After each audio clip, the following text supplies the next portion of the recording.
మార్చి నెల ఆసరా పింఛన్లు 4016, 6016 బ్యాంకుల్లో పడుతున్నాయి. మరికొద్ది సేపట్లో ఈ జిల్లాల వారికి. ఫ్రెండ్స్, మనం మన ఛానల్లో తెలంగాణ రాష్ట్ర ప్రభుత్వం కానీ, ఆంధ్రప్రదేశ్ రాష్ట్ర ప్రభుత్వం కానీ, కేంద్ర ప్రభుత్వం కానీ ప్రవేశపెట్టే వినూత్నమైన ప్రజా సంక్షేమ ప్రజా పథకాలను సమయానుసారంగా మీ ముందుకు తీసుకొని రావడం జరుగుతుంది. కావున ప్రతి ఒక్క తెలంగాణ ప్రజలు, వృద్ధులు, వికలాంగులు, వితంతువులు తెలంగాణ రాష్ట్ర ప్రభుత్వం అదిరిపోయే శుభవార్త తీసుకొని రావడం జరిగింది. అయితే ఈ వీడియోని చూస్తున్న ప్రతి ఒక్క తెలంగాణ ప్రజలు, వృద్ధులు, వికలాంగులు, వితంతువులు వీడియోని లైక్ చేయండి, అదేవిధంగా సబ్స్క్రైబ్ చేయండి, అదేవిధంగా కామెంట్ చేయండి. మీరు లైక్ చేయడం వల్ల ఈ వీడియో తెలంగాణ రాష్ట్ర ప్రభుత్వంలో ఆసరా పింఛన్ల కోసం వేచి చూస్తున్న వృద్ధులు, వికలాంగులు, వితంతువుల దగ్గరికి చేరవేసిన వారు అవుతారు. వారు కూడా ఈ యూస్ఫుల్ అయ్యే ఇన్ఫర్మేషన్ తెలుసుకోవడం అనేది జరుగుతుంది మీ వల్ల. కావున సబ్స్క్రైబ్ చేయండి. ఇంకా ఆలస్యం చేయకుండా వీడియోలోకి వెళ్తే, మార్చి నెల ఆసరా పింఛన్ల పైన సర్వత్రా ఉత్కంఠ నెలకొంది. దీన్ని బట్టి రాష్ట్ర ప్రభుత్వం మార్చి నెల ఆసరా పింఛన్లను జమ చేయడానికి లైన్ క్లియర్ అయ్యింది. ప్రతి ఒక్క వృద్ధులు, వికలాంగులు, వితంతువులకు మార్చి నెల ఆసరా పింఛన్లను అతి త్వరలో ఇచ్చే యోచనలో ఉన్నది. చాలా జిల్లాలకి ఇదివరకే జమ అవుతున్న సంగతి తెలిసిందే. చాలామంది వృద్ధులు, వికలాంగులు, వితంతువులకు ఫిబ్రవరి నెల ఆసరా పింఛన్లు కూడా ఇంకా జమ కాలేదని కామెంట్ రూపంలో తెలియజేస్తున్నారు. వారందరికీ కూడా ఈ నెలనే ఫిబ్రవరి, మార్చి నెల ఒకేసారి ఒకే దఫాలో ప్రభుత్వం ఇవ్వాలని ఆలోచన చేస్తున్నది. అదేవిధంగా తెలంగాణ రాష్ట్రంలో ఉన్న వృద్ధులకు, వికలాంగుల, వితంతువులకు మార్చి నెల ఆసరా పింఛన్లు బ్యాంకుల్లో పడతాయని వస్తున్న వాదనలను ప్రభుత్వం ఖండించింది.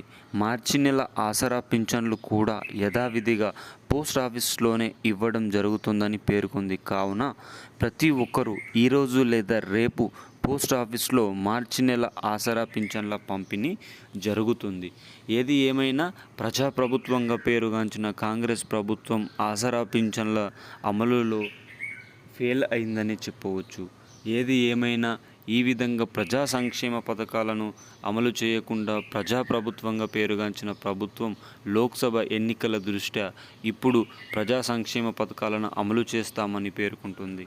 కానీ రైతన్నలు కానీ, రైతన్నలకు రైతు బంధు కానీ ఇంకా ఇదివరకు జమ కావడం అయితే జరగలేదు. కావున ప్రతి ఒక్కరికి ప్రజా సంక్షేమ పథకాలు అందాలి. ఇంకా ఇది ఇలా ఉండగా పెరిగిన ఆసరా పింఛన్లను 4016, 6016 రూపాయలను ఏప్రిల్ నెల నుంచి ఇచ్చే ఆలోచనలో ప్రభుత్వం అయితే కనిపిస్తోంది.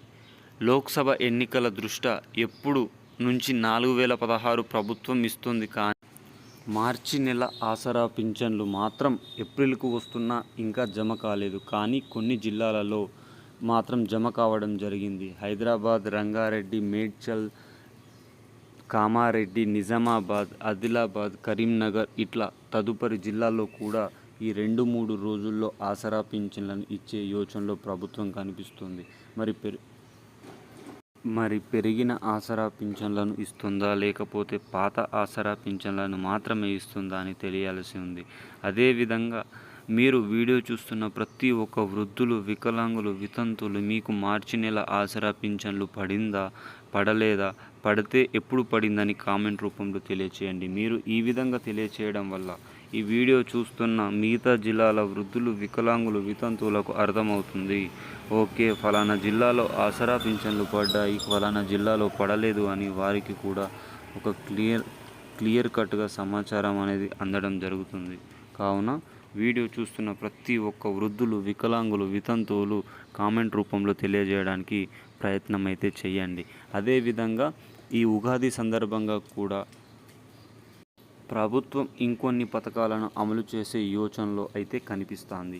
ఏది ఏమైనా ప్రజాప్రభుత్వంగా పేరుగాంచిన కాంగ్రెస్ ప్రభుత్వం ఈ విధంగా ప్రజా సంక్షేమ పథకాలను పెడచెవిన పెట్టి ఈ విధంగా లోక్సభ ఎన్నికలకు వెళ్తే ప్రజలు, వృద్ధులు, వికలాంగులు, వితంతువులు తగిన బుద్ధే చెప్తారని కోరుకుందాం.